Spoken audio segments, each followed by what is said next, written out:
Il y a les petites perles dans ce mélange-là. Il est où le mélange? Ah oui, il est là. Et puis le rose, en fait, maison surtout en haut. T'en mets plus trop vers le bas. Et puis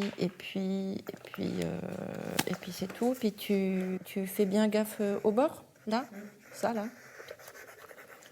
Faut en mettre bien. Commence par là parce que ça sèche trop vite. Tu vas t'occuper de ce côté et moi de celui-là en fait. La pièce que j'ai choisie appartient à un ensemble de pièces que j'appelle les objets visuels. Bien que ce soit des objets qui soient en 3 dimensions, destinés à être installés dans l'espace, je les vois vraiment comme des peintures.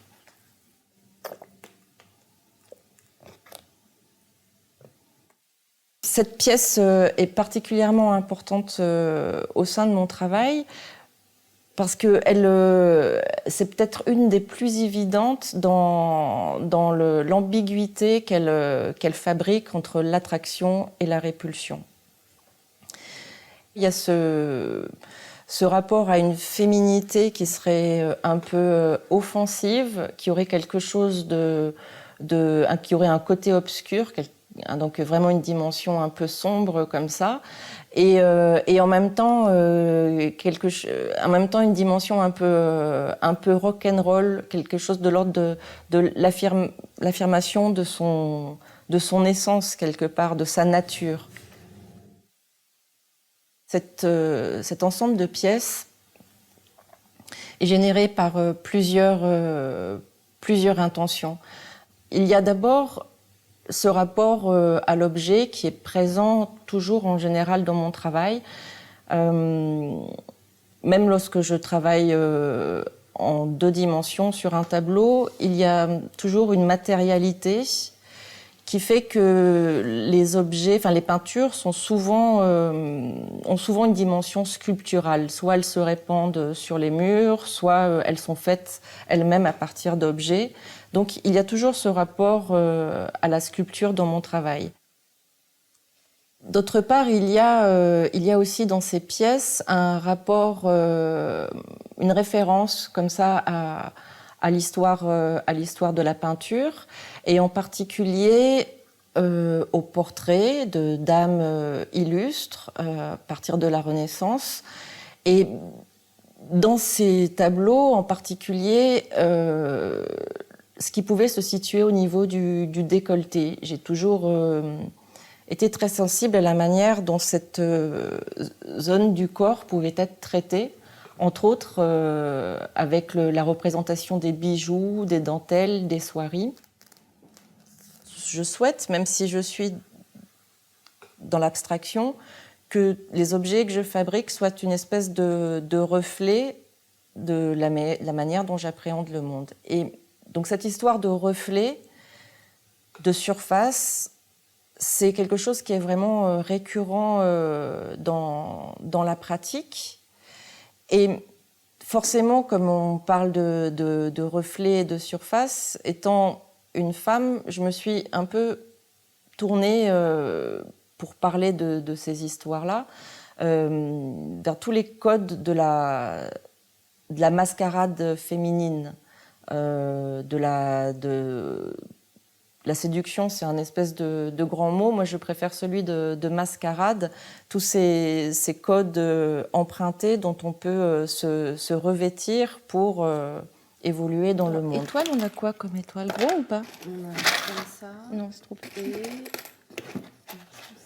Dans l'atelier, il y a toujours une quête d'ambivalence, un jeu très fort comme ça entre une hyper-séduction, quelque chose qui serait vraiment de l'ordre du racolage, une hyper-séduction, mais qui, dans cette espèce de débauche, fabriquerait l'inverse, c'est-à-dire quelque chose de complètement repoussant, quelque chose qui tiendrait à l'écart. Et en fait, je cherche toujours à provoquer une séduction qui soit un peu pourrissante, quelque chose qui parlerait vraiment des vanités, qui parlerait vraiment de la manière dont dont les jeux d'apparence, de surface, ne peuvent pas tenir dans le temps, dans la durée, et toute l'ambivalence qu'il y a à mettre ces signes en avant. Donc cette pièce va se situer entourée de tondis, des tableaux qui sont donc des tableaux circulaires qui sont réalisés à partir de miroirs, strass, perles, qui sont une espèce d'accumulation comme ça d'objets destinés à peut-être aux petites filles qui veulent travailler sur l'image de leur mère, sur l'image de la femme en général. Enfin bref. Et tous ces petits objets sont prisonniers comme ça d'une résine. Le fait qu'il y ait des miroirs à l'intérieur, en fait, le spectateur s'y reflète et il y a comme ça, on se retrouve projeté dans le tableau, son image se retrouve prisonnière de tout ce décorum, de tous ces effets de surface. Pour moi, cette pièce, elle a quelque chose de menaçant. C'est presque une espèce de méduse, pour reprendre un personnage mythologique. C'est quelque chose qui glace un peu, une espèce de surenchère de féminité comme ça, mais quelque chose de plutôt agressif et encore un peu comme un fruit trop mûr aussi. Il y a quelque chose de dérangeant dans cette pièce. Et elle va dialoguer comme ça avec des choses qui, d'un premier abord, sont beaucoup plus séduisantes, mais qui, en fait, renvoient sans arrêt le spectateur à son image par rapport à peut-être une société qui serait dans la surconsommation et dans la surenchère. Donc, une espèce d'invitation comme ça à essayer de se repositionner en tant que sujet dans un univers qui n'est fait que de séduction et peut-être un peu d'étouffement par rapport à cette séduction.